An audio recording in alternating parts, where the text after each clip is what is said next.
Touchdown Tampa Bay. You're listening to the Pewtercast.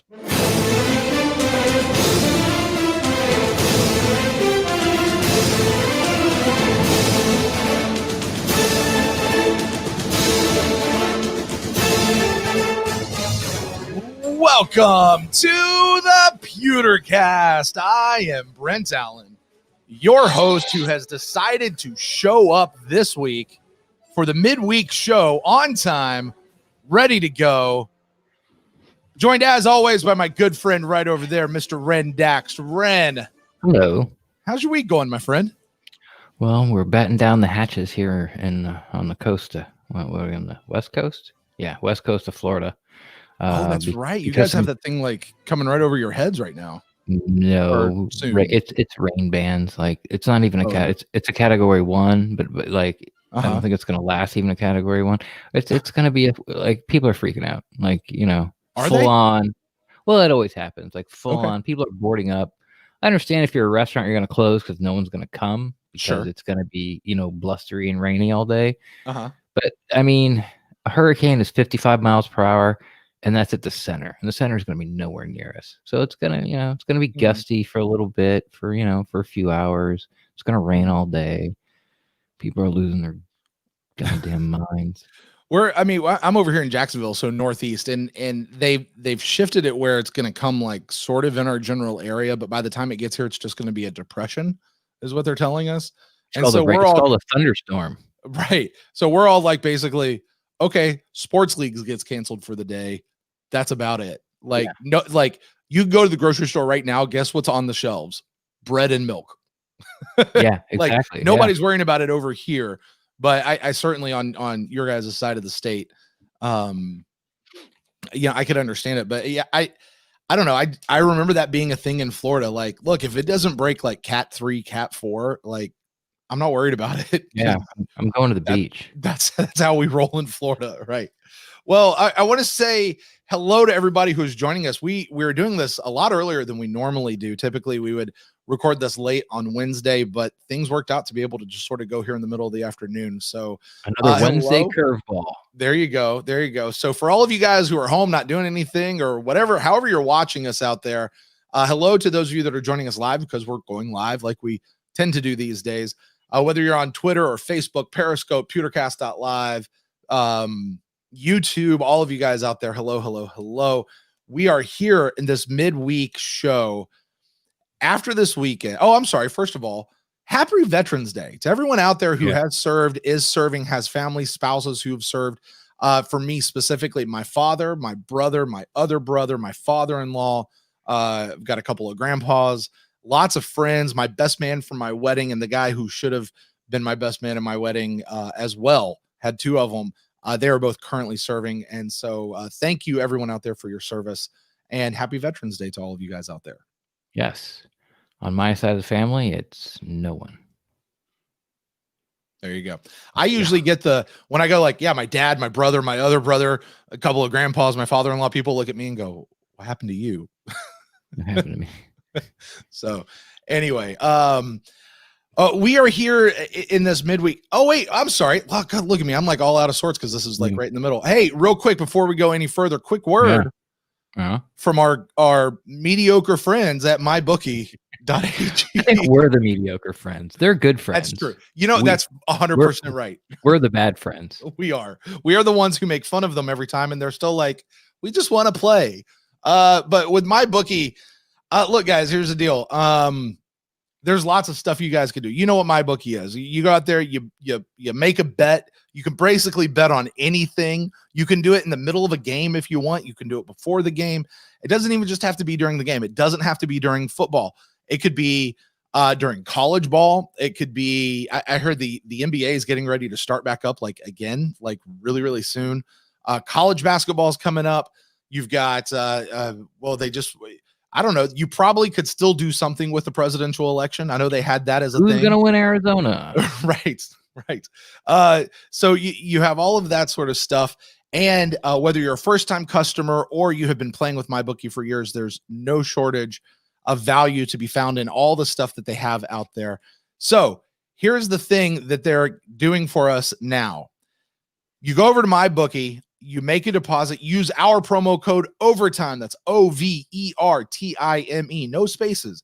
OVERTIME. And what they're going to do is they're going to do a 50% match on your deposit, all the way up to $1,000. So you put in 1,000, you put in 2,000, they'll give you 1,000. You put in 1,000, they'll give you 500. Free money right there. You guys can go, you can play with it, and you guys should have a whole lot of fun. It's free betting money for you guys to get out there and go do that. Running season, mybookie.ag, use promo code OVERTIME, and on with the show. Yeah. You didn't interrupt me at all. I just want to get through that. Like, you know. Well, Ren, I am the shit talking friend. You know, like my bookie has been nothing but great to me, helps me out all the time, helped me move, you know, right? Like, oh, I'm short $5 and they give me 10. Right. And then when they walk away, I talk about what a terrible person they are to everybody around me. just yeah. Suddenly I have questions about what happens when we press when we sign off at night.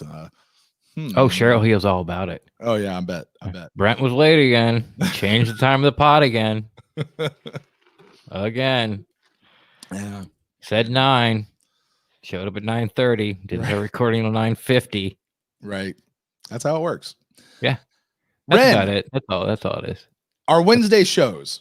Yes. Typically this season we're trying something new. We're trying to get away from the same humdrum talk where you talk about the game and then you talk about the game that we just played some more.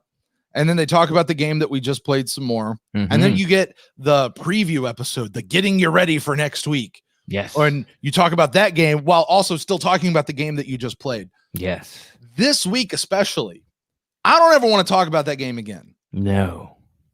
Like the only thing I want to talk about that game is how much I don't want to ever talk about that game again. Does that count as talking about it? Not really. Okay, not really. Just checking. I don't know. I don't know how that works. And for those of you that'll be like, why are they talking about this? Listen, Friday night, Buck in the News. We're going to be talking about everything that came out from the Buccaneers this week. We're going to be talking about roster moves. We'll talk about the headlines. We'll talk about all of the stuff going on for the game coming up against the Carolina Panthers this weekend. For now, we're going to have some fun. Yes. Tell the folks out there what we're talking about tonight. We are giving our individual top 10 lists of Bucs Media members. Why are we doing that, Ren? Because it's Wednesday. Yeah, it's Wednesday. Also, I mean, look, here's the thing. The Buccaneers Media, whether people like it or not, it is for most all of us our most frequent and used connects to the team. Those are the media members that we find out what's happening out there. We as fans, we're just like you guys out there. This is how we find out. And there's different strokes for different folks. Different people have different flavors of what they like, and so we'll be going through that. So this should be a fun one. I have it's going to be interesting. It's going to be interesting. We haven't seen each other's list, so I don't know where you're going, but I have some suspicions just because I know you and we've been doing this together a long time of some of the ones that you've got, and I'll be interested to see if I'm right and where things fall. And hey, listen, for those of you out there playing along at home, whether you're joining us live on the show or whether you're listening to the podcast feed later, the many thousands of you that will do that there, I'll invite you. Email us in your list, your top 3, your top 4, top 5 favorite media people that you like to consume. Or your bottom 5. A much more fun, juicy topic. Or your bottom 5. Or if you really want the middle 5, however you want to do it, email it in, thepewtercast@gmail.com. Didn't make your list and why?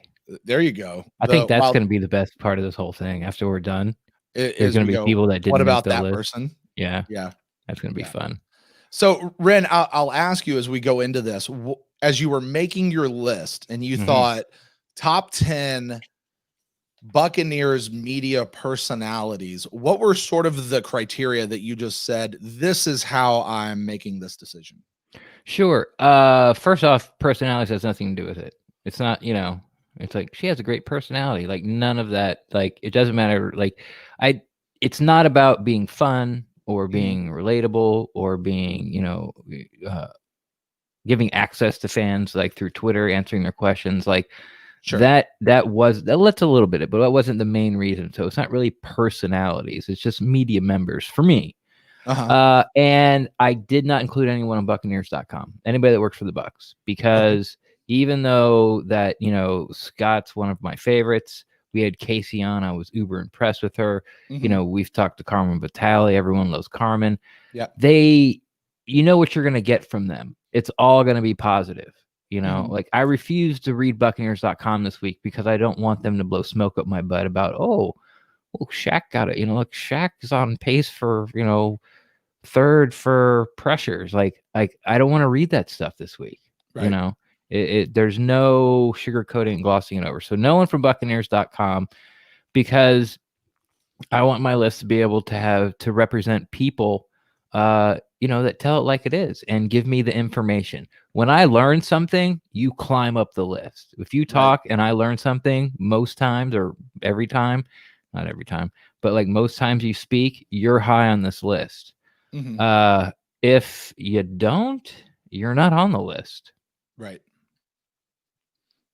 I understand. Yeah. I also went down that same road that you did, of when I pull open Twitter, I pull open when I go to set our agenda and our show for Buck in the News, and I'm looking for headlines. Basically, who do I go to? Who are the people that I trust that are going to give us noteworthy headlines that are going to be pretty complete? Like they're going to have it covered. Like if it came out, they're the ones who are talking about it. Yeah. And there's not a question mark at the end of it. Like I don't have to go find two more sources. Is that true? Exactly. No. Right. No, it's true. That's why they tweeted it. Exactly. But I also put in here, I did not keep out the people from Buccaneers.com. Okay. That's fair. Because they are people that I still trust as certain sources. I also factored into it, although it was like third or fourth on the list, of people that I enjoy interacting with, people that I like to hear that from. Went into it. Yeah. And how they do that. Not necessarily as a personality. Like are they fun? Do I want to have a beer with them? Right. Well, but even like when you think of like the national personalities, you think of like a Shannon Sharp or a Stephen A. Smith or a Ian Rapp. Like those are personalities. Like I didn't factor that part into it, but I did factor in not fame as much as people that dick. Exactly. Like people that I like to hear from and interact with. And honestly, I enjoy their views, or at least I enjoy their viewpoint, even if I don't always agree with it. Right. If that makes sense. So with that, Ren, I think we're on the same lines here. My bottom 5 are wacky. Like it's chock loaded with surprises. Okay. Chock the other thing full. The other thing I think we should point out is, Ren, you are local to the Tampa Bay area. That's correct. I am not. Also correct. The pool of people that you have to pick from is actually, I think, much larger than my pool of people. How so? Well, because you have the people who are local there. Like you have the local radio guys. You have the local television guys. You can listen to the local radio guys. Right, but I don't. Well, I don't either. Right, but I don't even know who they are. Like I know who Pat Donovan is. Okay, fine. Right. But I don't listen to him because I don't listen to radio. I listen to podcasts and audiobooks and stuff like that. I listen to the Hamilton soundtrack 24/7 on a lot of times that is true. That's right. But so my people are going to be generally more along the national ubiquitous, like their stuff is available all the time. I think Alexa just spoke to me. I think so. Somebody just spoke to you. So anyway, I don't know how much that's going to factor into your list, but my list really, like, I don't have any of the local news people just because I don't know them. I don't have any of the local news people either. And that's because I don't watch the local news. All right. Well, there you go. So maybe these will be closer than expected, or maybe those will be wildly different. But I understand what you're saying. Yeah. Like if I was going to take in people like, the beat reporter from Channel 8, 10, 13, I'm missing one. 8, 10, 13. I don't know. 2? Yeah, I don't know. Oh my God. I don't know. 8, 10. But those guys. Yeah, those guys. And then, there's Chris Torello from Spectrum Sports. But he covers a lot. Like he covers, high school and the Bulls and not just Buccaneers, but he didn't make my list either. Because I don't watch Spectrum Sports, Right. I don't watch it, Right. I don't watch sport. I don't watch any coverage of sports on TV except live events. Fair enough. Yeah. I don't watch ESPN. I don't watch NFL Network. I don't watch Fox Sports unless the game's on, then I watch it. All right. Fair enough. With that, and I should probably say no Bay's New 9. No Bay's New 9. No Bay Bay News News 9. 9. There we go. I said it. Yeah. Kind of. All right. Well, Ren, I'll toss it over to you first. Then we'll go from the bottom up. Number 10. Right. Let's do the wacky ones. Let's do it. This person made it because basically they haven't done anything to make me upset yet. Okay. We've talked to him, liked him, read one of his articles, maybe the only one he's ever put out so far. Number 10, I got Joey Knight, the new beat reporter. No beat reporter for the Times. And I know it's a little bit cheating and people are like, boo, but he makes the list because there was no one else I deserved to be put on it. The list was long and then it got short real quick. Yeah, exactly. Exactly. I mean, this is sort of like, oh no, it's fine. Never mind. Everyone deserves to be on the list, but there's a lot of people that don't deserve. I could have put some people on here like it's 7 or 8, but it's like, no, nope. Because my biggest criteria is, do I learn something from you when you talk about the Buccaneers? Or are you just regurgitating what I've heard, what I've said? Not that you listen to me and regurgitate it, but is it listening to you talk? It is a replay of what our live show was right after the game. Fair enough. Yeah. I went with Joey Knight because he hasn't made me mad yet. There you go. I thought about Joey Knight. He was on my big list, but I did not make him into the top 10. Honestly, mostly because. Yeah, mostly just he's not been around long enough. He doesn't have enough articles to qualify. Right. And for the record, it's more than one. Just so I do follow, I do read the newspaper in Tampa. It is more than one, but yeah, he's there. All right, my number 10, Ren, this is guaranteed to make you mad. Okay. Guaranteed. How much of that went into making your list? Well, I saved it for the number 10 slot because I don't know that the rest of them will do that. Okay. But my number 10 is, well, I'll just say it and then I'll say why. Ian Beckles. I knew you'd do that. But here's why. Here's why. The thing that I always say about people who want to start a new Buccaneers podcast, and I apply this to the media as well. If you're going to come in and you're going to start creating content, find out what people are doing and bring something new to the table. Bring a new viewpoint. Talk about it in a way that nobody else is talking about it. Do something different than what everybody else is doing. Yeah, even production wise. Sure. Yeah. Just do it a little bit different and add to the conversation. Wear a fake mustache and a top hat. There you go. Put somebody's name on the bottom of your cup and drink out of it every time you want to. Yeah. So remember, I was just thinking today, I was setting up. Remember when I went live with 2 eye patches? Rhinestone Cowboy. But anyway, here's the thing. Ian Beckles is the first former Buccaneers player that I remember putting out a podcast. Now his came in form of a podcast and he's since moved over and I don't think since, but he's been doing a lot of radio and I know he's done some other things out there. But while I don't often agree with his takes on the Buccaneers, and I certainly a lot of times have issues with the fact that he doesn't even know people's names or how to pronounce them correctly. Yeah. He does bring a certain gravitas from his position and where he played with the Tampa Bay Buccaneers. Now I know Martin Grammatica's out there, but I don't ever get a chance to listen to him because he's just on the radio. Right. But I bring Ian there because he really is the only one on this list who brings that perspective of being a former player. So for me and my money, Ian Beckles slides in at number 10. Yeah, terrible pick. Told you. Yeah. I mean, it was nice to hear from Ian from the player's perspective and in the locker room type of deal. He's like, no, this is what's really going on in the locker room because I've been there, and you'd listen. Right. But he's been on the radio for decades now. He took like a 6-year break, like he got fired or he quit, and they brought him back. But it's the same story over and over and over. Like he hasn't like. It's not that he hasn't changed his opinion, but it hasn't evolved. It hasn't even evolved in the way that he's talked about it. Plus, he played so far long ago, the gravitas is gone.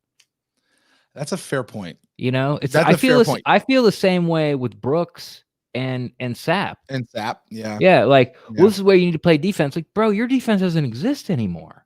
Right. Because everyone figured out how to beat it. Like, like the NFL that you played in is not the same, especially, you know, offensive and defensively. So, you know, you've been gone too long to sort of like know what's going on in today's NFL.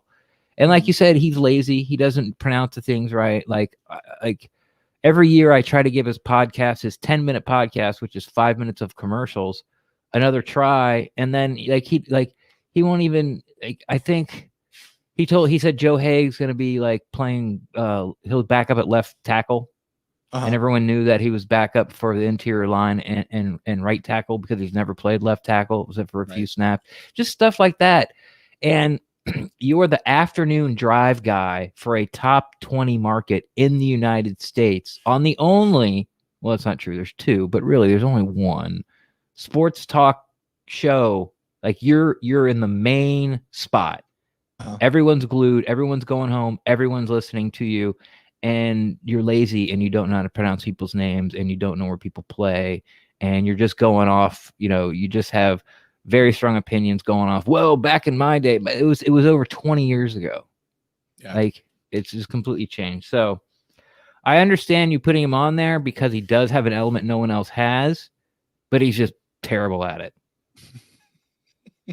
Fair enough. He's just lazy. That, you know, I gotta admit, I stopped listening to his show this past off season when like he would come out with like a 9-minute thing where he talked about nothing.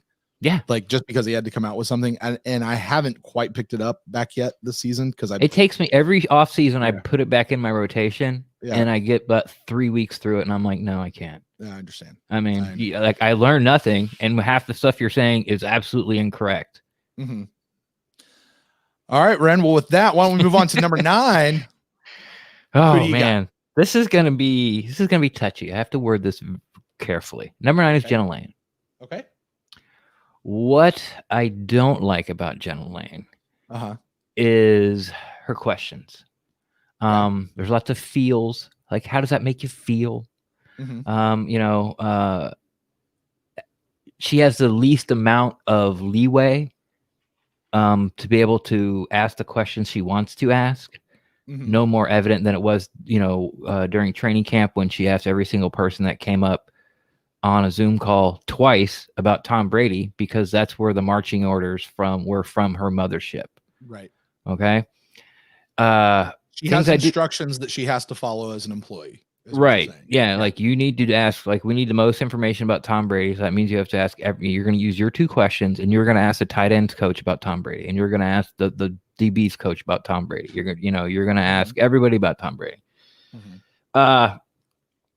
Now, from when I first started following the Buccaneers and watching every press conference, she has gotten so much better. I used to call her 3-question Jenna because she had, in her mind, she had a pre-contrived answer or what she wanted that person to say. And she'd ask the question and they wouldn't say what she wanted them to say.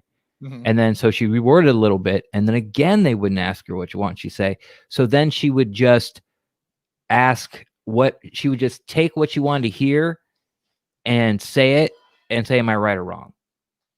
And that's just no way to report. You know, that's like, I understand looking for a quote, but you can't decide what the quote will be before you get there and then just keep pounding away until you get what the quote is.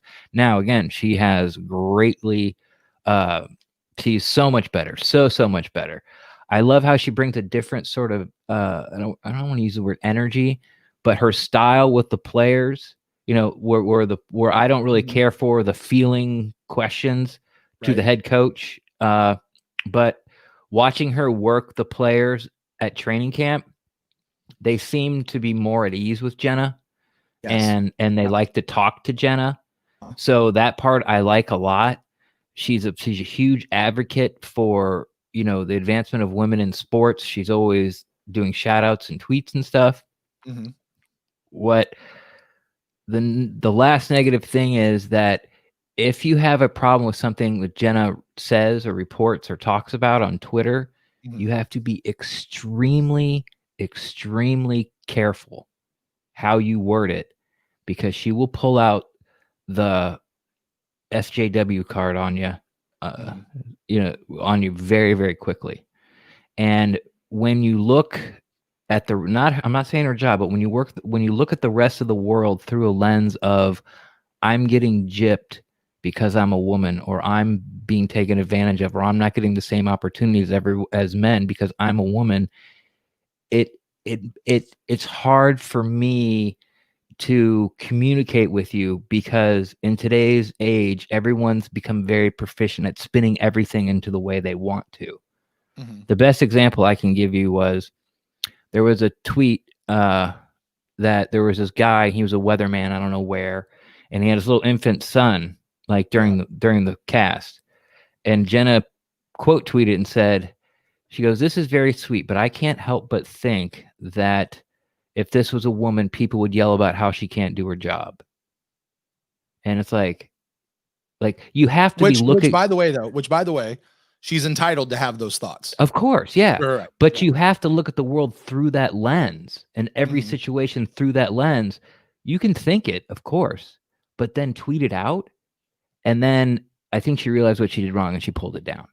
Like it was gone. It was gone. I remember that tweet. I didn't know that it got pulled out. Oh yeah, she took it away because people were like, "Really, Jenna? Like, come on, like, like this isn't necessary." So, and then some of the things she's tweeted, how you know, fans have said something at training camp. They say something to her. She's very quick to put it out on blast, which is, you know, again, her right. But for me, it makes it real hard to interact with her because, like, I just ignore, like, I don't ignore her, but I don't interact with her at all because I'm afraid if I say the wrong thing or she perceives I say it the wrong way, she's going to put me on blast. And then, you know, her 25,000 Twitter followers are going to gang up on me, and it's just not worth it. So that's why she's at 9, because what she brings to the room is different than anybody else does. But being sort of not having the freedom to talk about what she wants to talk about. Oh, and then Antonio Brown question, like that was a great question. It had to be asked, and none of the other reporters, all the other, where she put BA in a corner and said, "What happens if Antonio Brown's found guilty?" Gotcha. And he's like, "Well, he won't be on the team." You know, like that question had to be. No one else was going to ask it. Only Jenna was going to ask that question, and I'm really glad she did. So that's sort of the yin and yang of me with Jenna. With the yang being, you know, what it is, that's why she's at 9 for me. I understand. Yeah, Jenna is obviously on my list as well. She's not at number 9, but I understand. I understand where you're coming from, and I'll talk more about my thoughts on Jenna as we get up to that. And yeah, you're right. It's hard to talk about that because it could get. I can't. It's hard for me to say it because as soon as I say it, then all of a sudden I'm all the things that she advocates against. Sure. So it's not fair. We're like, you put yourself in a position where you cannot be criticized. Yeah. Because she plays that card regularly and often. Yeah. And, you know, the other fair side is we are presenting criticisms here and accolades. None of these people are going to be here to defend themselves or talk about it. And this is our opinions. Right. But I mean, this is our opinions and where that is. So anyway, we'll like I said, I'll talk more about Jenna when we get up there. But for now, my number 9 is this might be a little bit of a surprise. Okay. Maybe not. From the Joe Bucs fan website, Steve Ezbits. Really? Clocks in at my number 9. Yeah. Now, here's the thing. Steve Ezbits has always been a guy that whenever I've had a personal interaction with him, it's always been positive. I've never had a negative interaction. He's a great guy to talk to. I am not a huge fan of the Joe Bucs fan website these days because it's just not the way that I like to consume media. you know, in the way that they spin things. And we've made no secret that a long time ago, I stopped listening to the Ira Kaufman podcast because it just. And I quit after the Chargers game. Right. And I don't, and frankly, I don't listen to a ton of other Buccaneers podcasts. Mm-hmm. We do what we do here. There's a creative element to not, because I don't want to just copy what other people are doing. But anyway, all of that being said, I like when I listen to Steve, like in the news conferences and stuff, I like sometimes the questions that he's asking, that he's going after. I like all his questions. And I can't pinpoint an example. I just, when you hear Steve's voice, you know what his voice sounds like. You know what Lee's sounds like. I always appreciate Steve's. Yeah. You know, he's a guy that, you know, outside of the constant ad reads that he does on his shows, which people might be feeling like that about me. Like I get the obligation of that. You know, I think Steve, especially on the podcast, like he keeps the conversation moving forward. And you know, he'll allow people to have their wild takes when he goes out there, but I never feel like Steve is a person that I go, you're a complete idiot. Right. You know, yeah, like exactly. I feel like he at least has a reasoned, thought out. You can always follow his thinking process. And right. if you don't, and he explains it, you're like, oh, okay, I get it. Yeah. Now, probably more than anybody else whose thought process I can follow, instead of just making a knee-jerk reaction or taking in one fact and spinning a whole narrative around it, he's the one I disagree with the most. You know, Steve? The lens that he views the team through, I don't like. But everything else, you're right. Like he, you know, he's always been helpful to us. He always has great conversation, never gets his feelings hurt. And, you know, when he does have opinions, he has a reason for them, you know? Yeah. It's kind of like Tom Jones. Sure. Yeah. I get that. All right. So Steve Ezbits for me. Ren, who do you got clocking in at number 8? Someone a little less controversial, probably the least controversial person in the whole entire Bucs Media staff. Can I guess? Yes, you may. Is it Fred Goodall? It is. Oh, yes. If you don't know who Fred Goodall is, well, then you're not alone. Fred Goodall is the AP reporter, Associated Press reporter for the Buccaneers. He's there every single day. He's in the media room every single day. He never asks a question, never gets in the scrum. Nope. I don't even know what he sounds like. He could be mute. For God's all I know. But he cranks out stories for the Associated Press. And for that, where he just stays out of his way and just reports the news in this day and age is such a breath of fresh air instead of giving your opinion and trying to spin it this way or that way. But he is milquetoast on milquetoast. Milquetoast calls Fred Goodall milquetoast. Like, this guy is so boring. But have you ever had an actual conversation with Fred Goodall? I've said hello to him. Okay, but did he say hello back? I think he grunted. Okay, because that's the thing. Like, I can remember being in the media room, and like there's this guy just sitting over there working. He's just working. He's not interacting with anybody. No. Anybody. And I looked over at I think it was Trevor Sikkema at the time, and I went, "Who's that guy?" And he goes, "Oh, that's Fred Goodall. He's with the AP." And I'm like, "That's Fred." First of all, it doesn't look anything like what you would picture Fred Goodall to look like, outside of his pictures like on the byline sometimes, but still not at all what I would picture him to look like.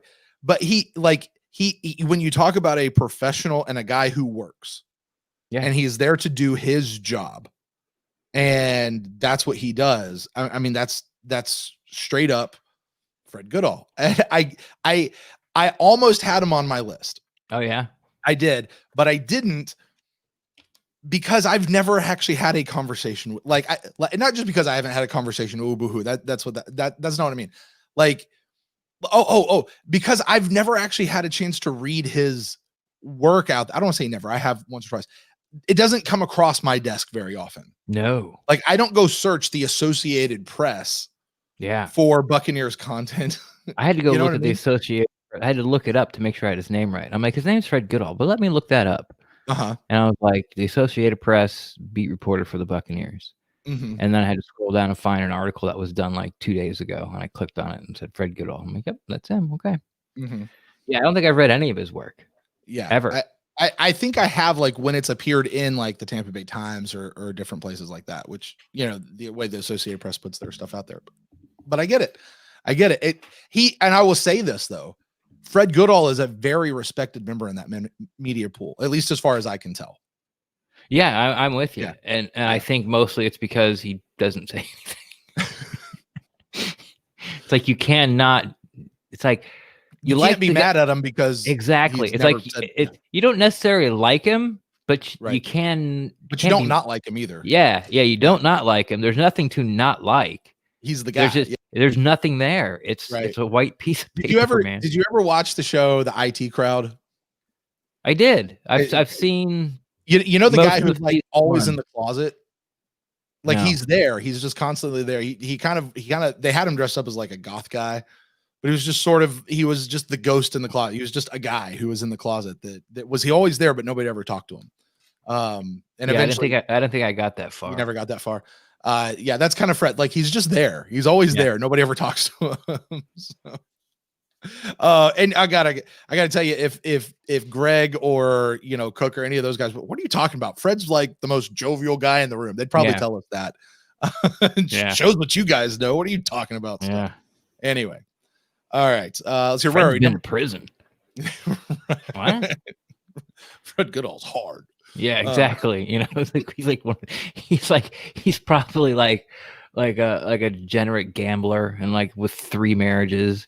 And the rear view mirror and like smokes more than I do. You know what I mean? That would be alternate reality Fred Goodall, mirror universe Fred Goodall. Yeah. Well, from what we know about him. Right.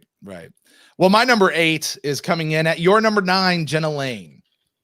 All right. So this is where I put my Jenna. Look, here's the deal. When you go down the list of people that I look for as far as information goes, Jenna is always on the list. Like she's always a person that I check, but frankly, she's usually one of the last people that I check because what I tend to find with her work, and I think it's mostly because of where she is with ESPN, right? Like it's the outlet that she works for. There's nothing unique to what she's putting out at ESPN. Like everything that she does there, you find somewhere else. Yeah. Right. Yeah. And Jenna doesn't, the types of stuff she puts out at ESPN isn't a whole lot of analysis. No, it's a lot of here's what's happening, at the Buccaneers.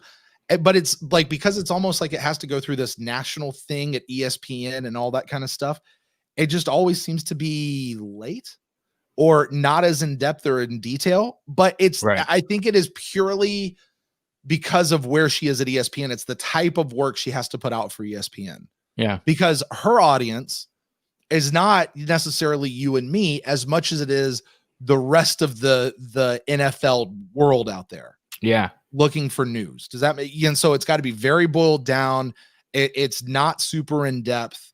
Like I know who the ESPN beat reporter is for the Giants. I know who it is for the Cowboys. I don't know any beat reporters for the Giants or the Cowboys.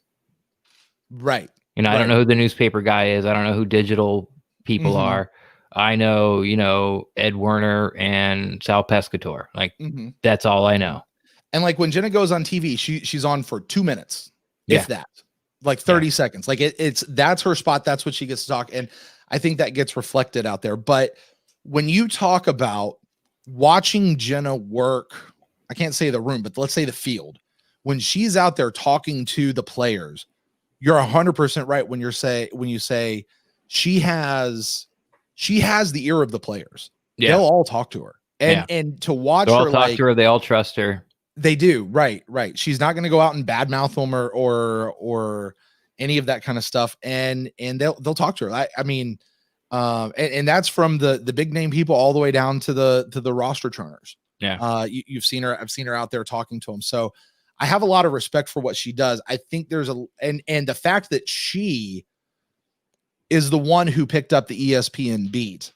It speaks real highly to her and of what she's accomplished. It speaks well that they kept her on it when Brady got here. Fair. Yeah. That's what speaks to her about her work. Yeah. Because I wouldn't have been surprised. I wasn't necessarily looking for it, but it did go through my mind. I'm like, I wonder if they're going to bring somebody else down. Yeah. For training camp, but they didn't.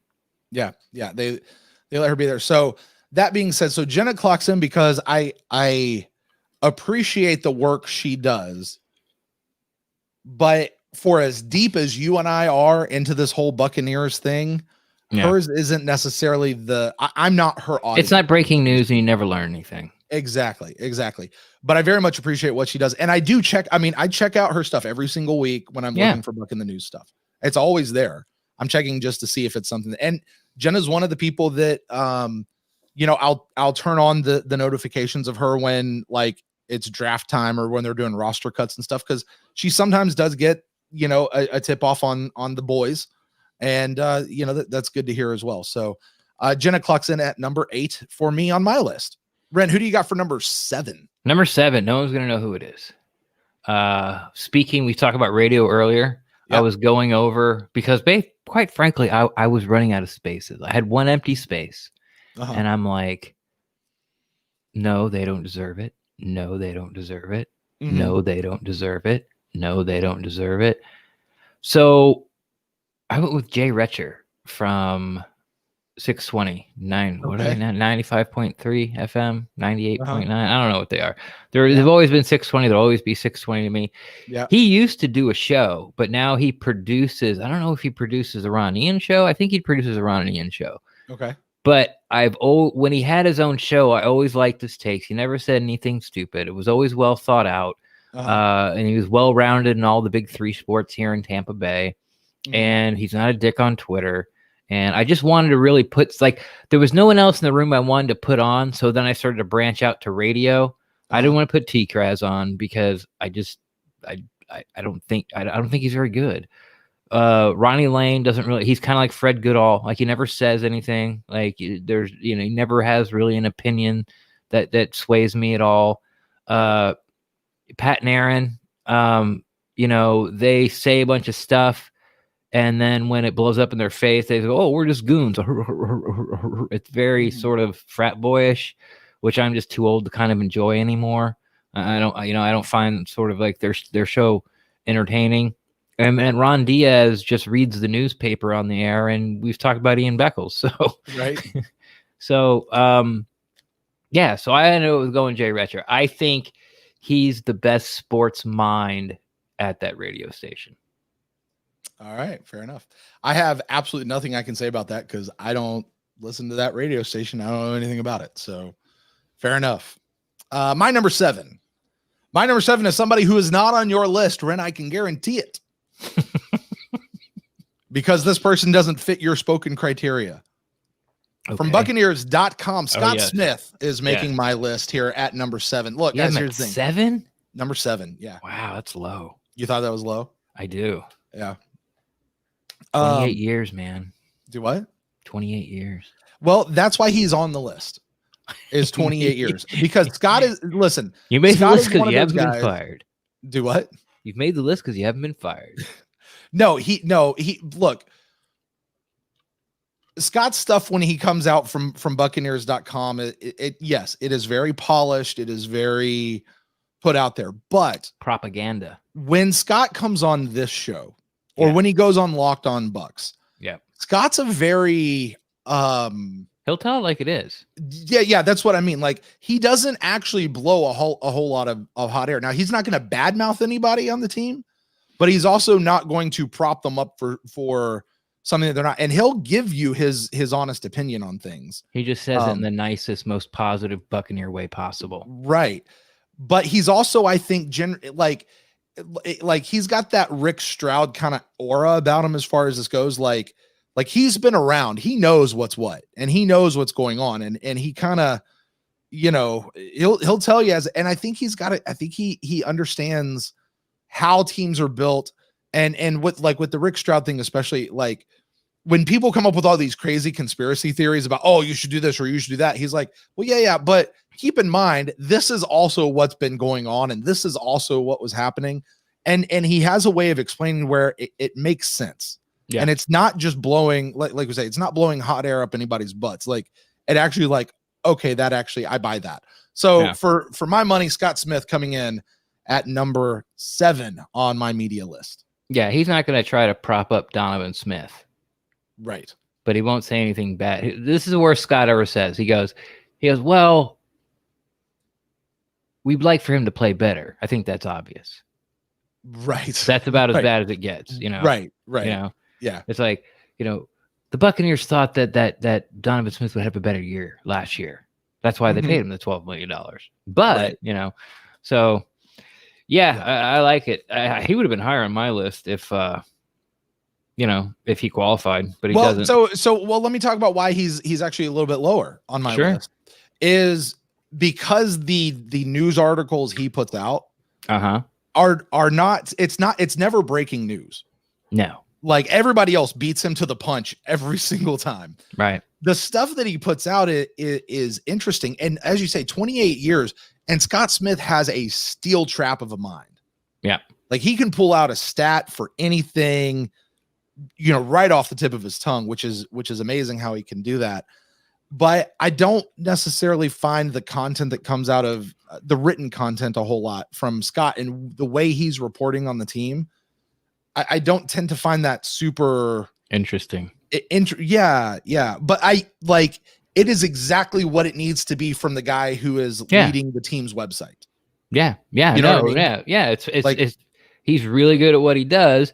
It's just not where I want to go to first to get my information. Exactly. But when Scott's on this show, when you can actually talk to Scott, not just this show, but like I mentioned Locked On, because I know he's over there quite a bit. Yeah. He's one of my all-time favorite guests, and I love having Scott on the show every time we get a chance to. Agreed. Number 6. The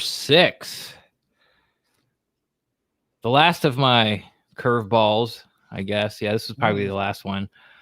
I went with someone who's not even in the market. It's a podcast that is based in Tallahassee. Oh, those guys. I went with the Scuttlebucks. Like, okay, together as a collective unit, huh? The what I'm talking about is a Scuttlebucks. It's a podcast that's on Joe Bucks Fan. Leedy Kemper calls in every week, so I still get my little Lee. You get your weekly dose of Lee. Get my Lee fix. But all right, let's start with negative. They're complete Jameis Winston apologists. I have listened to every single show this year. I'm not going to listen this week, and I didn't listen to the Chicago show because they think the game is passed by Bruce Arians. They will crap talk Bruce Arians every single show. They will mention Jameis Winston's name still every single show when comparing him to Brady. When Winston was with the team, they were like Jameis 1 of 1. They blamed the play calling, they blame the running backs, they blame the wide receivers, they blame the offensive line, they blame the defense, they blame the defensive coordinator, they blame the head coach, they blamed everybody. It was, well, Jameis doesn't, he can't throw that many interceptions, but them together, even though I don't agree, like sort of how they view this coaching staff, they make really good points, and they know what they're talking about, and they know what they're looking at, and they talk about things that you don't find on any other podcast, and including ours. So they're a really good listen. If you can they don't talk about Jameis continuously. They just like mention his name once or twice an episode in a sentence. Like they don't break it down. And if you can, stomach Leedy Kemper saying 3 things that make no sense whatsoever, then it's a really good listen. And I appreciate having. I'm a person that appreciates having the opposite. I like to listen to people with different opinions than my own. I like to be around people that disagree with me, because if you don't, you never grow, or you never really. It's hard to learn something new, or look at a situation through a different lens. But they're on ESPN Radio in Tallahassee, so it's really well produced. It's very polished. They're both radio guys. It's a good listen, no matter if you agree with the content or not. So yeah, that's where I got the Scuttlebucks. They're coming in at 6 for me. There you go. I stopped listening to the Scuttlebucks back when Dirk Cutter was still the coach. Actually, I think they took like a season off because they didn't have ad sponsors or something. And I never kind of came back to him, but that's interesting to hear you say that, because I didn't know. I didn't know where they were on BA or anything like that. So, Scuttlebucks. All right, my number 6. I've got a good feeling I know how you're going to feel about this. I'm just curious how far you're going to express your personal opinion on this one. Well, you know how I'm known for my restraint, Brent. From pewterreport.com, frequent guest here on the Pewtercast, winner of the Pewtercast Guest of the Year, Mark Cook, is clocking in at number 6 for me. Not on my list. Nah, I'm not surprised. Not surprised.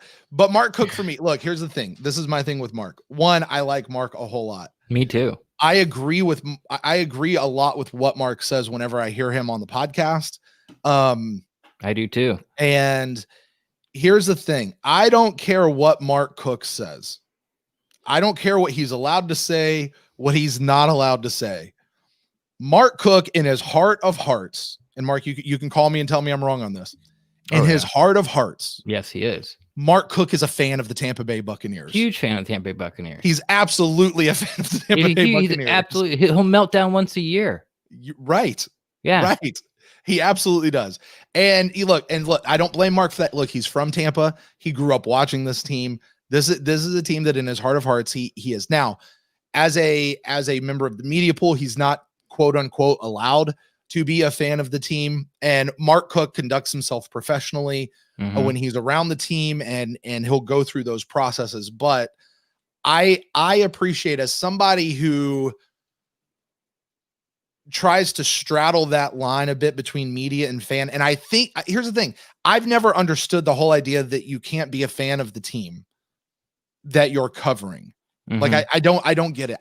It doesn't compute. I know why they would say that, but I think it is 100% possible and absolutely doable that you can separate your fandom from your professionalism. And you can one does not. In fact, I would say that more often than not, being a fan of the team is a more pure and a more honest analysis of the team. Matters what kind of fan you are. It does. But okay, I want to say, I think that it can lead you to being a more pure and more honest analysis of the team, because you're willing to call out your team when they suck. Yeah. And when they're not doing what they need to be doing. Especially if they're not paying your bill, so it can go overboard sometimes, and you got to be careful of that. But I think Mark Cook straddles that line beautifully. And, Mark Cook, I like Mark Cook, and I like what he brings. I wish we would see a little bit more on the written side from Mark. But with what he does with the podcast and what he brings out, and what I think Mark's duties at Pewter Report, as far like whatever he is right now, the editor or something like that, editor-in-chief. I think that limits how much written content he's constantly putting out, because he's overseeing the other guys. But as far as media guys that I'm looking forward to, that I follow, that I enjoy interacting with, Mark Cook makes number 6 on my list. He doesn't make my list, and it's pretty much for all the reasons you named. Right. Mark Cook is a fan of the team, period. Like I'll tell it right to his face. And Mark, I know you're watching right now. Admit it. You're a fan of this team. He's going to listen or watch this pod. When he sees the list of top 10 media members, his ego will not let him not watch or listen to this.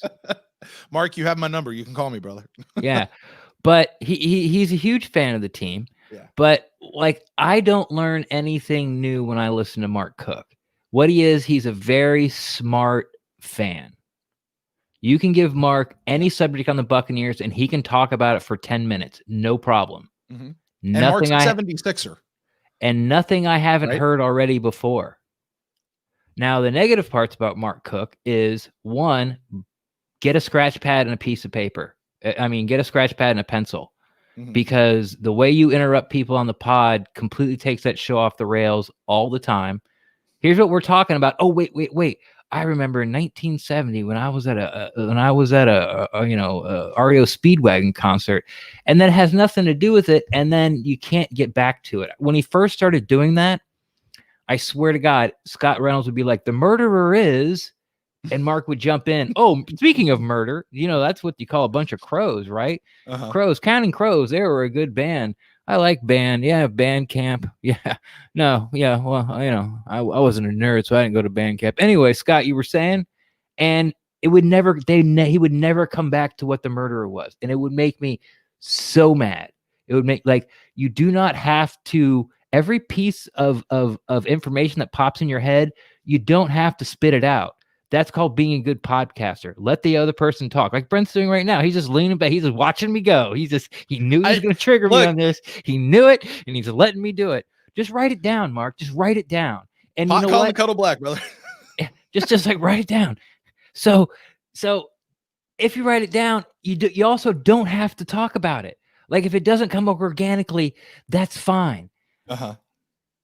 So that's my biggest problem with Mark Cook, is that he thinks he's so goddamn freaking funny, which I don't find him funny at all. I think he's smart. I don't think he's smart funny. I think he's smart, kind of cute in a goofy way. But so he just kind of ruins the podcast experience for me. So that's why I'm completely on the other side of that. I think he adds lots so of much people. I know lots of people love it. Yeah, lots of people love it. It drives me insane. I mean, I know what you're talking about. I know what you're talking about, because there are times when it does get derailed, and you're like, okay, let's actually bring it back in. There have been times when I have texted Matt Matera as their producer and gone, hey, really good job bringing the topic back around. Yeah. It's I get it, but I mean, yeah, it's and I mean, especially for Matt, like it is an editing nightmare when you got people that just go off and rant for 20 minutes, and all you're trying to do is move on to the next topic. I feel like that's a personal shot, but whatever. So Ren, you're one of my favorite people in the world. You really are, buddy. Sure. All right, you're number 5. No curveballs. These are fastballs, 4 seamers right down the gullet. Let's hear it. My number 5 is Ezbits. Wow, really? All the things you talked about. Okay. Wow. I did not. Ira is not making my list. Obviously, the Kemper is not making my list. Neither of them deserve it in totally different ways. But Ezbits, like you said, like when he asks a question, I'm like, you know what? I do want to know that. Thank you. And, no matter sort of even if you don't like the view or the lens that he views the team as, he's got his reasons, and his reasons make sense. You don't have to agree with them. But I think that you need that type of yin and yang in that room, because if everyone asks the same type of questions, the pressers are boring. And like Ezbits hasn't been there a while, and the pressers have been boring. Fair enough. I've already spoken my piece on Ezbits, so I'll give you that one. I will give you that one. I'm coming in with number 5, Ren. Another one that it's probably not going to make you mad, but I know this one's not on your list. Also, because this one does not meet your criteria. Another Buccaneers.comer. Following in from Buccaneers.com, Carmen Vitale is ranking in at number 5. And I'll tell you why.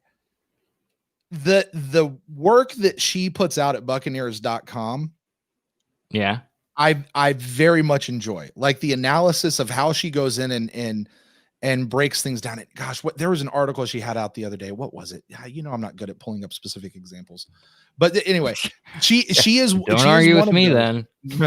She is one of those that, again, when I'm prepping for Buck in the News, she is one of those that I go and I specifically look for what she has put out that week. Because there's always a tidbit or something that she pulls out, or there's something, it's not game film oriented, but it's something. Yeah, I don't know. I really enjoy her. The other side of Carmen Vitale is I really enjoy following her on social media. And I think she's got one of the best presences out there. She definitely interacts. I've always enjoyed her whenever she comes on various podcasts, including ours. And it's been too long since we've had her. We need to get her back on the show. But we're not doing a lot of media members this year. So by design for this particular year. But Carmen Vitale, she is a person who, like I said, and again, this is personal stuff. I enjoy following her, and I enjoy the work that she puts out. And I think since she has come to Buccaneers.com, she has added so much to that website. And when you talk about that yin and yang you were just describing with Steve Ezbits and the rest of the media pool, or at least the guys over at Joe Bucks Fan, she is that yang to Scott Smith's yin. Yeah. You know what I mean? She brings everything that he doesn't. And I really, really enjoy that. And like I said, I really like what Carmen's putting out there. Yeah. I think Carmen and I are fighting. I'm not sure. But you two need to clear that up. That's but that's the point. Like, I don't care enough to. Not really. Like, I don't. I mean, I don't. But everything you said's correct. You know, especially the yin and yang, the peanut butter and jelly, which her and Scott Smith are. She's a fun follow on Twitter. And when she talks, it's not that I don't want to say, because I don't learn anything, but I like sort of the way she puts things, kind of like with Scott. You know, it's like I don't really learn. Well, actually, I do, because he's the fact machine. But you know, but the way she puts, when she talks about the Buccaneers, it's an enjoyable listen, even though I don't learn anything. Yeah, you know what it is. I think this is the best way. You know how we say whenever players and people like with the team go on podcasts, it's almost never a good listen. Like it's just. I'm sorry, what? You know when we say like when players like come on podcasts, like it's never terrible. Really a good listen. It's terrible. The one exception I will give that is when Ryan Jensen went on the Loose Cannons. That was a fantastic listen.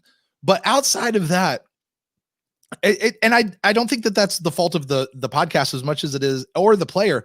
Players just don't know how to be guests when they go on. Like they're just boring. It's the player's fault. No, because they're not trying to give anything up, and fair. It's sort of this respect thing, and people are trying to be professional, and it's like that's why the Jensen one worked. Like Ryan's kind of a loose cannon himself, you know, and they just kind of mix. They're like, "What do you think about barbecue?" You know, and they'll drop an F-bomb on him. Right, and he'll laugh at it, and they'll laugh, and then you get a little bit looser, and you get a little bit looser, and then the conversation goes, you know, more organic than Chris. Hey, Chris Godwin, can you tell me about your dog charity? You know, and that it's like I don't care. Right. So anyway, when Carmen interviews and talks to the players and the coaches, when she gets in there and gets those kinds of things, like I always enjoy those. Yeah, the way she pulls that out. So that's what one of the biggest differences, and probably one of the best examples that I can give. I remember the article she put out right after BA came on staff, and she was like the first person to get a sit down with BA. It was fantastic. It was just a great read as far as getting to know the new coach and all that kind of stuff. So anyway, that's my number 5. Number 4, Ren, who you got? I may or may not have disregarded allbuccaneers.com because I knew Carmen was going to make my list. I didn't have to talk about it. Fair enough. But I made you do it anyway. She's mad at me for something I didn't do. Anyway, or maybe I did. Anyway, where are we at? Number 4. She started it. That's all I'm saying. Number 4, I got Scott Reynolds. All right. I got the second senior member in the media room. His Fab Not 5. Scott Smith. What?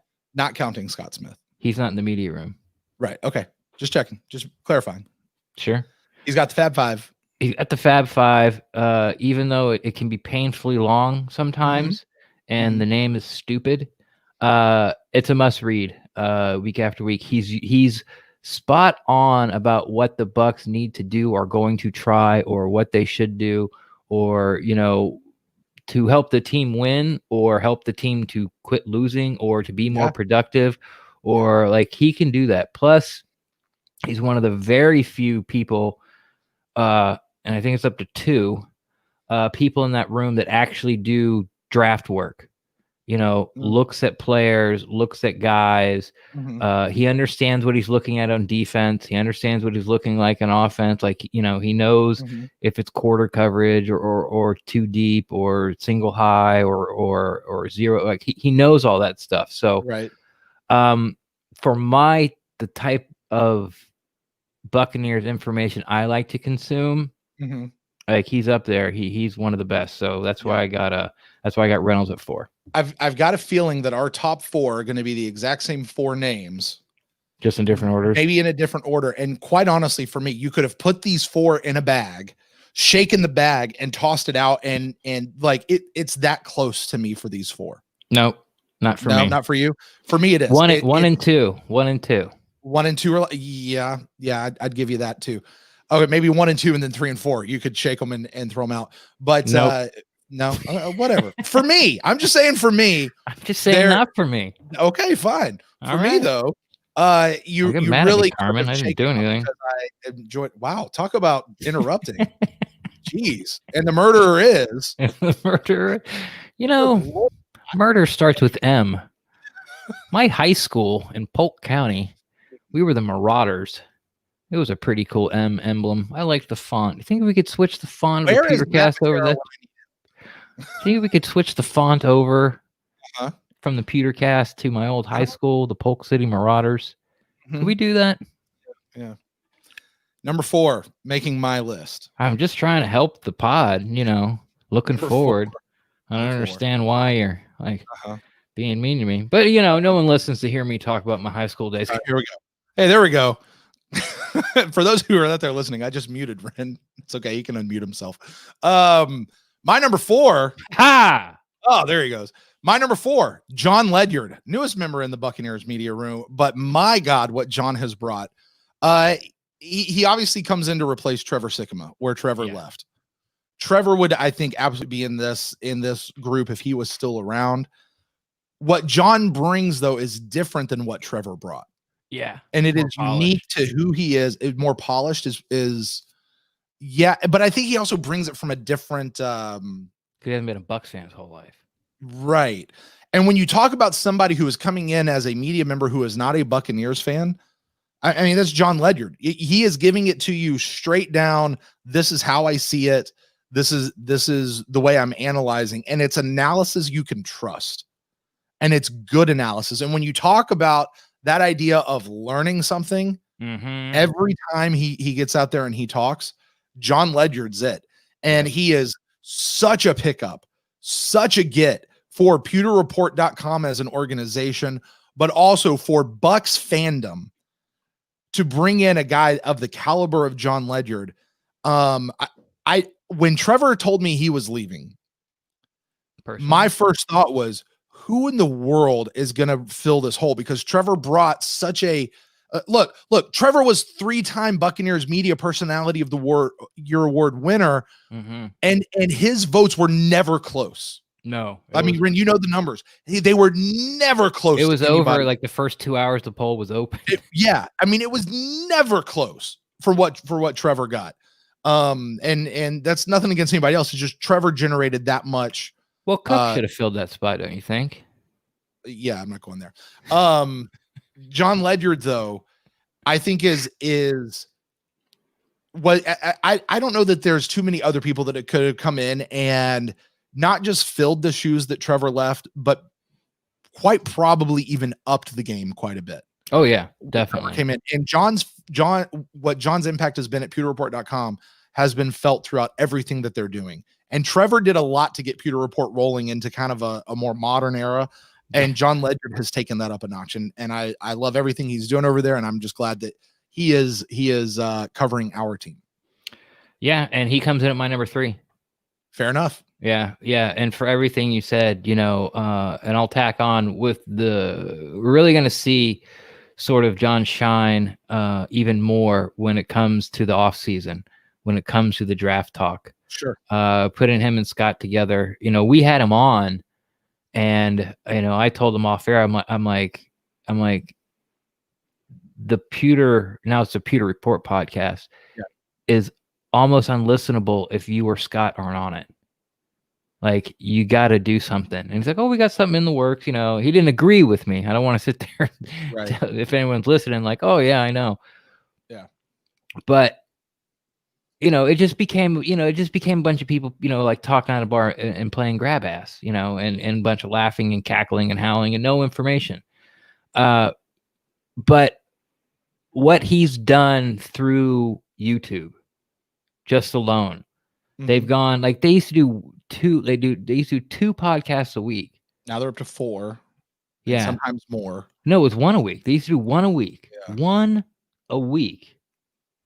And then now it's up to 4, and it's all streamed on YouTube, and they got Super Chat going, and he's bringing in these people that are well respected to talk about like their Thursday show, to talk about, you know, the Buccaneers, about their secondary, or talking about the offensive line, and like you said, and what's the most important to me as consuming is I learned something new. And when John says something about a player, even if I don't agree with it, I know I have to start watching for that, because he's not a fan. Right. It's just, you know, Devin White can't cover. He can't. Period. End of story. You know, like I sort of like looked at it and went, man, like I think he should be doing better. But as soon as John said it, I went, okay, I'm right. Just keep in mind, I will just say this. John Ledyard picked the Chargers to win that football game. Now, and I think everybody was I think the word that kept going around was bloodbath or shellacking or something of that nature. And that Chargers game was a lot closer than it should have been. But that's the only time that I tweeted back. And obviously I was joking. I was like, he might need to be fired over that one.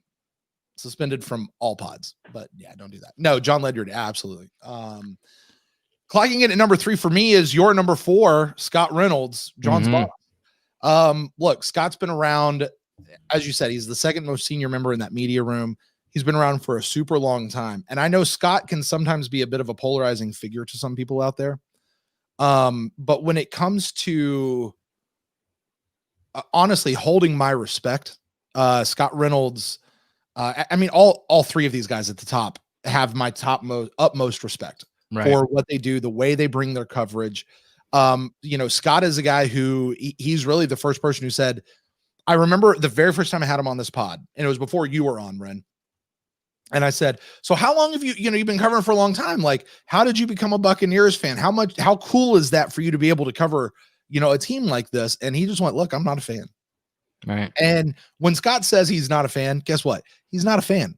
Like, he's not even from this area, but he's not a fan. He's got his other fandoms, but he covers the team. He's been doing it faithfully. He covers the team well. And the other thing is Scott bears a lot of weight. The things he says, I think tend to hold a lot of weight with a lot of people. And I don't know, reverberate through the halls of Advent Health Training Center. Yeah. And I don't know, and I'm not there, but I don't know how much Scott saying it's time for Lovie Smith to go impacted Lovie Smith's firing. I don't know how often when Scott speaks the powers that be listen or read, but I would think it's probably more than most people out there think. And like I said, Scott, he's a mover and a shaker. And the Fab Five, look, the biggest thing I would say about the Fab Five, Scott, if you're out there listening, that should be a podcast because it's really long. It's really like if you just read it Paul Harvey style, excuse me, next page 4 or whatever. If you just read it, that would be a fantastic listen on a podcast every single week. And sell the ads. There's no way that's happening. I know they're not, but Scott actually, I told him that once, and he's like, just call me on Friday morning and I'll read it to you from my pool deck or whatever. Yeah, no, he loves that article, man. Oh, sure. It's a great article. It's really long. But you're right. It's required reading. It's a must read every single week. You have to read it. And not just the first point or the second point, like make it through. Because it is always well worth your time. First point or the second point's never my favorite part. Fair enough. It is, you know? Yeah. So anyway, so Scott Reynolds for me clocks in at number 3. Ren, I know who your 2 are, and I know who my 2 is. Right. I've got a feeling that I know how you put them, and I think ours are probably reversed. That's just that's a prediction.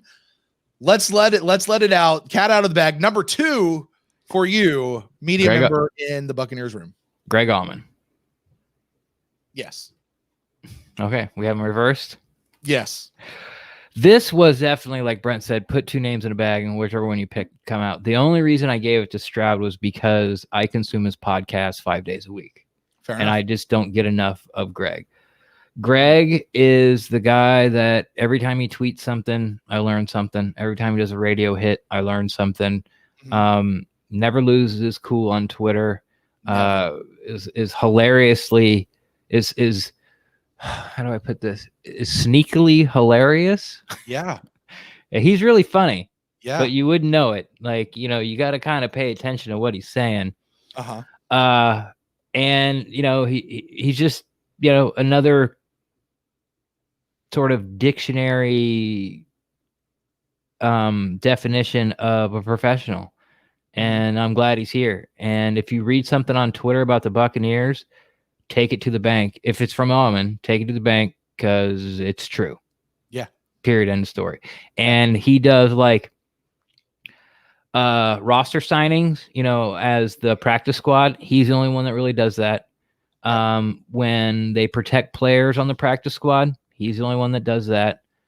When they after the draft, when they start signing their undrafted free agents, he's the guy to follow. So there's 3 or 4 niche things that Greg sort of has a grasp on in that media room, or that he's made his own, which just makes him a must read, a must follow, and all those kind of things. So yeah, and the only reason again is because I just don't get enough of Greg. I hear a lot more from Rick than I do from Greg.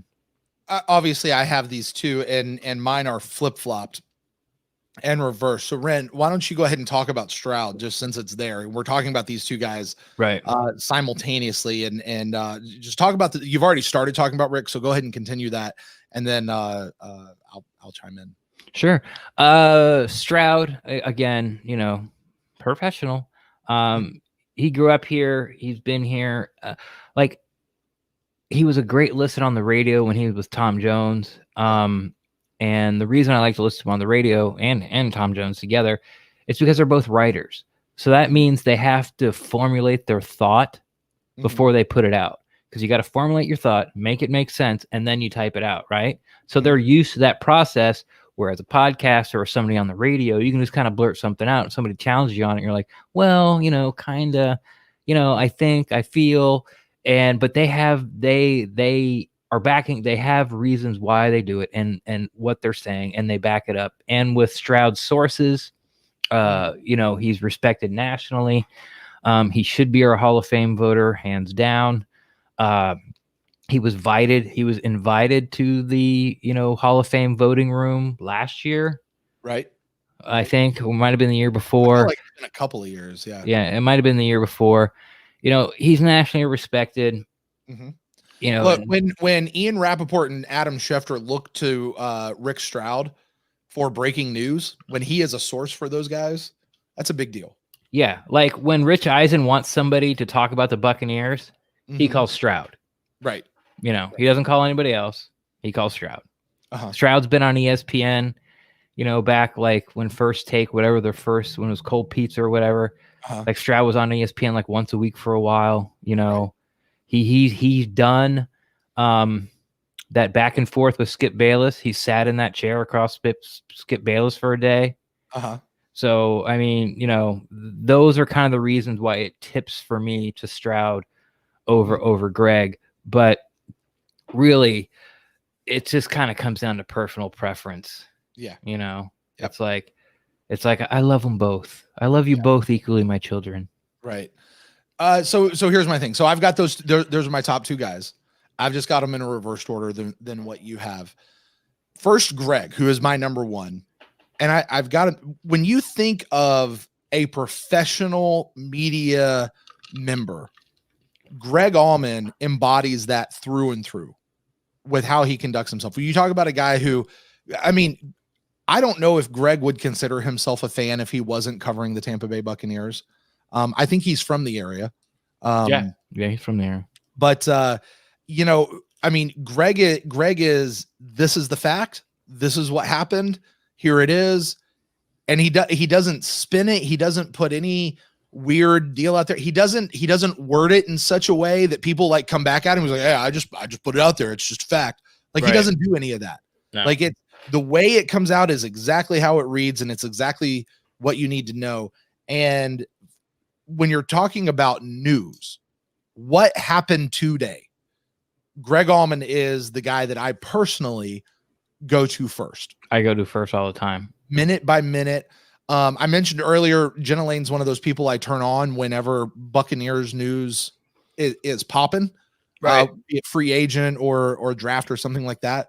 Greg is a guy who I leave on all year long. Yeah, because it's and you're right.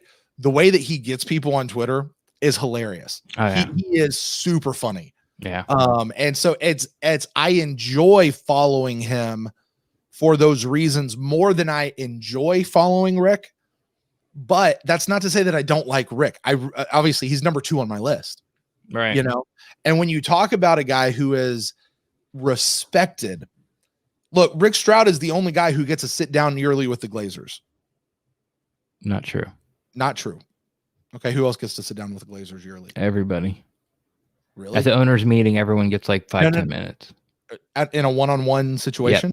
Yep. Yes. Really? Okay. Yes. Well, but Rick gets the separate one though.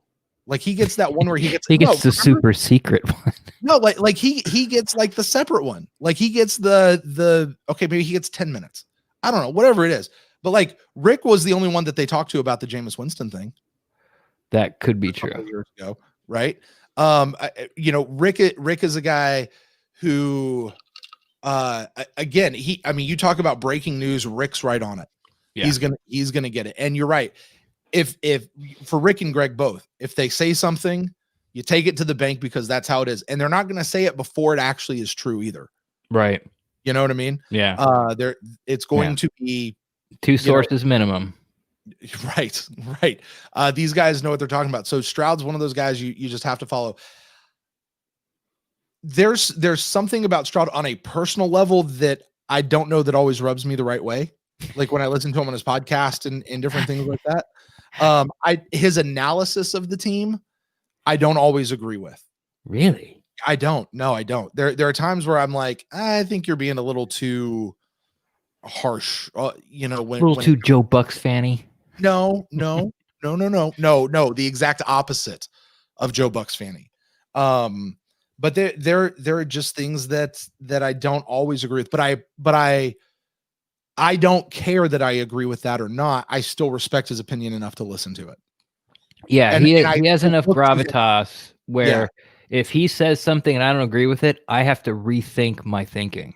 Yes. I'm like, okay, I might I might be wrong. Uh-huh.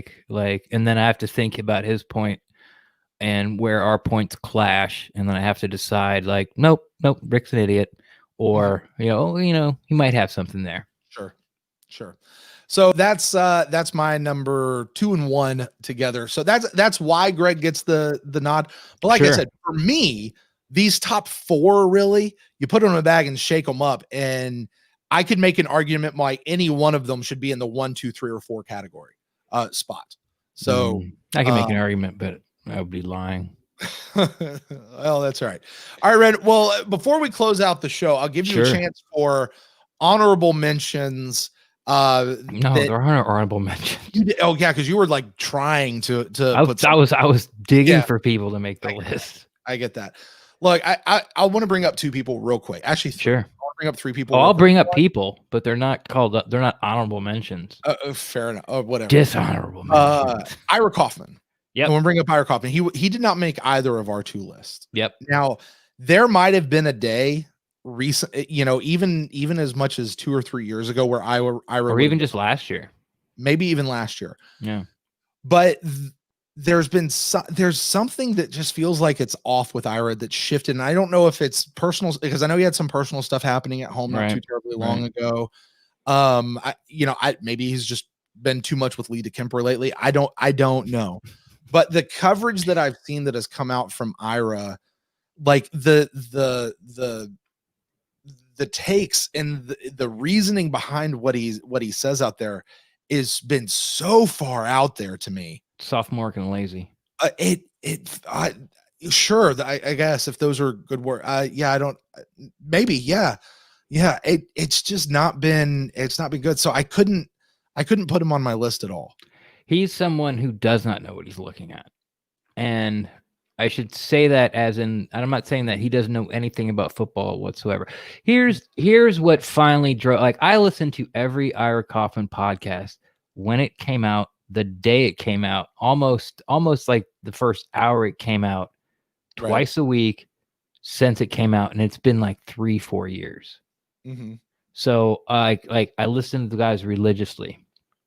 Then, I started to sort of, I think it was with all the national coverage with Brady, I kind of started to get burnout on my Buccaneers, my intake. Yep. Because it's been so I started looking, like, I need to pare this down. Like, I'm getting too much information on the Buccaneers. So it ended up being after the Chargers game. Leedy Kemper said something stupid that he always does, but it was just too far. Like, it was to the point where he said, like, remember when he said I'm going to turn in my media credentials if the Bucs draft an inside linebacker at 5. Mm-hmm. Back when he used to say that the Bucs defensive backs coaches can't develop a cornerback. And I debunked that in like 4 sentences. But he said it for like twice a week for like a month and a half and would slam his hand on the table. Leedy Kemper said something about, Ronald Jones, I think, went for 100 yards and people were like, see that. And he's like, oh, let's not make him Gale Sayers. And it's like, that's not what people are saying. Like, you've been bagging on Ronald Jones, rightfully so, for 2 years. Now, when he has a good game, like, people are going to come back at you a little bit. And your comeback is, he's not Walter Payton. Mm-hmm. No one said he's Walter Payton. That's just being childish. And if you actually think you can get away with that as like a reason that, I'm still right. Like, it's like saying Ronald Jones will never get 100 yards. And then Ronald gets 100 yards and your comeback is, well, he's not Earl Campbell. Right. Well, yeah, but you didn't say, I'm not saying he's Earl Campbell. And he does that on the pod where there's no one to come back at. And he always does this. I don't remember who said this. I don't remember who tweeted this. I don't remember. With Ira, he said Todd Bowles made no adjustments in the Chargers game, where the Chargers put up like 24 points in the first half or whatever it was, 28, whatever it is. And they scored a whopping 7 on one of those over-the-top Hail Marys type of deals in the entire second half. Right. And he just said it like it's a fact. He doesn't do any work for the draft. He doesn't do any work for free agency. Like, he'll pick one guy and be like, oh, the Bucs should go get Ted Ginn, and just repeat it for 3 months. Mm-hmm. Ted Ginn's a guy I'm like, he doesn't do the work anymore. I don't think he does the work I don't think he puts enough effort into the Hall of Fame vote. Right. I think his articles, his columns he does twice a week are lazy, boring, and like you said, like, they just don't make any sense. Mm-hmm. So for those reasons, I will pull a Leedy Kemper. I like Ira. I really do. But I got to call it like I see it. Also on the list that I had, Gene Deckerhoff. I really wanted to pull Gene Deckerhoff. While he is technically a member of the media, mm-hmm. and Gene Deckerhoff is Gene Deckerhoff. Like the man's iconic. Yeah. I couldn't fit him into this list, but I didn't want to let this show go by without at least giving him some props and giving him a mention. He just didn't fit, I think, the criteria of this list. Yeah. Even though, like I said, he is technically a media member. But you would have got the number wrong. Coming in at 8. Oh, no, wait. Oh, sorry, folks. 7. Yeah. That's yeah. It's, everyone loves Gene Deckerhoff. He was the voice listening to the radio growing up. He's been the voice of Florida State forever too.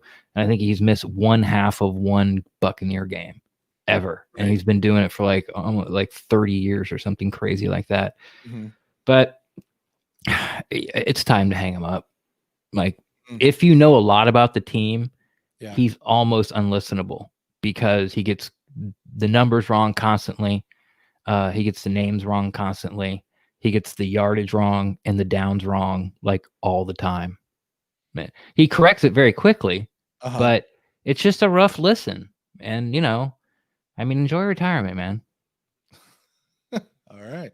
And then the other one that I want to shout out, and again, you know how you kind of did the Scuttle Bucks as a collective whole? Yeah. I really want to shout out the collective whole of the BucsNation.com team. They are as major of a force in the Buccaneers actual media world as almost everyone else we've talked about today. And What? like they are. We've looked at I mean, you and I have both looked at the numbers for them. They are right up there with just about everybody else. Oh, I don't look at the numbers. Oh, okay. Well, I do. They are as far as their influence and their pull and you know, those guys for any game can apply for media credentials and be credentialed for media. That's the type of pool that they have. What keeps them out of this list for me is the majority of them receive their news the same way that we do through these people. Like they don't necessarily have the breaking news contacts or anything. But when it comes to what Gil has done for Bucs Nation, and that like they are on it with every bit of news that comes out, and they are a trustworthy site as far as Buccaneer fans go, and they really are like they sort of collate everything into one spot for you, whereas like everybody sort of has their different thing, and the Bucs Nation guys really pull it together. My personal favorite article every single week, and it's just I just think it's a lot of fun, is James Jarko's Pick Six. I've loved that article ever since he did it at Pewter Plank. Pewter Plank, yeah, I think that's where he was. But it just, and it's a fun read. To me, it's just a fun read. It's quick, it's snappy, it comes out every week. But I like I said, they didn't necessarily fit the criteria of what we had here, but I did want to at least give them a shout out as far as that goes. Yeah, I wasn't going to. I consider them fringe media, but having you putting it saying like they could probably get credentials anytime they want to. Yeah, there's no probably, they do. Yeah. Like for a fact they do. So okay. See him at the Super Bowl then, I guess. I'm just kidding. But I owe Evan Winter from SB Nation an apology. Because he came on the show. Breaking news, folks. Last Friday. I was going to do it on Twitter, but I figured like fewer people would see it this way. He came on the show and said that Sean Payton and the defensive coordinator for the Saints, and I always want to call him Greg Williams, but it's not, had the Bucs numbers, and he talked for like 2 minutes and regurgitated these very boring stats, but they were all negative against the Bucs. Like they score less when they play the Saints. They give up more points than they play the Saints. They don't get as many yards. They don't get as many rushing yards. They don't get as many completions. Like he ran this whole list, and he was on the past 3 games against the Saints, which were all BA coached games. And I said, oh, shut up, Evan. Like we didn't have Tom Brady, and you had Jameis Winston, and the defense wasn't what it was, and you don't have all the weapons now. And then the Buccaneers went out and put out that effort. Now, do I think Evan's right? No, I don't. But the evidence, I have no evidence whatsoever. Like I have no evidence. Is it that like where I am conceding? We got to that spot with Jameis Winston where we're like, dude, we've been trying. You're giving me nothing to defend you with. You're giving me nothing. You're giving me no ammo. I'm trying to do that, but I'm dying on this hill because you won't bring me bullets. Right. And the team's doing that with you as far as what you're trying to do with Evan. I get it. No, not that much. I like all those things I said why I don't think those stats are relevant. Yeah. I still think are true. But since I have no evidence whatsoever, and that performance really backed up what he was saying, I have to say that he might be onto something. And I apologize, Evan, for calling you a stupid dumb face and cutting you off and saying that you were boring, which is still true. So yeah, shout out to Evan Winter of Sportsbook Nation, because he tried to warn me that Bruce Arians and his coaching staff can't match up against the Saints, and Sean Payton's his coaching staff, and I told him he was wrong. Yeah, you two would be a very interesting duo to have on a more regular basis. We'll see if we can't make that happen. But for now, Ren, that is going to close out our show here, talking about our top 10 Buccaneers media personalities. Really more distraction, I think, from the week than anything else. Yeah, right. But look, here's the thing, and I think bottom line comes to this with, who was closest to making Ren it? And we have benefited so much from the people that we've discussed today. Oh yeah, the people we've discussed today, and frankly, we couldn't do what we do without any of them. We couldn't do what we could do without them collectively as a whole. Let's put it that way. Yeah. Let me. You remember what you were saying earlier about the writers have to think about it and, and say like formulate the idea before you speak. Yeah. Let me put the caveat words in there. But no, seriously, like we couldn't do what we do without them. And so many of these guys, even the ones we may have made a little fun of, are actually really good friends of ours. Yeah. And people that we have a ton of respect for. So it's a hard job that those media guys have because let's face it, the Buccaneers aren't always forthcoming with information either. Yeah. And what these guys do to go out there and bring us the news day in, day out, especially when they're not even in the building right now. Yeah. And they don't get any sort of locker room access or anything like that. Yeah. It's really a hat tip to those guys that do this on a professional level. So thank you to all of you guys. And you guys are awesome. Ren, with that, why don't we get out of here for today? Tell the folks where they can find you on the internet and all those media member people that you've talked about if they want to have a little conversation with you. Sure. I mean, it's going to go exactly like you just heard it. What do you mean? Listen to the pod. That's exactly what I mean. I guarantee. Best place to find me is on Twitter at Rendax, REN_DAXT. I'm always down to talk Buccaneers football. The end.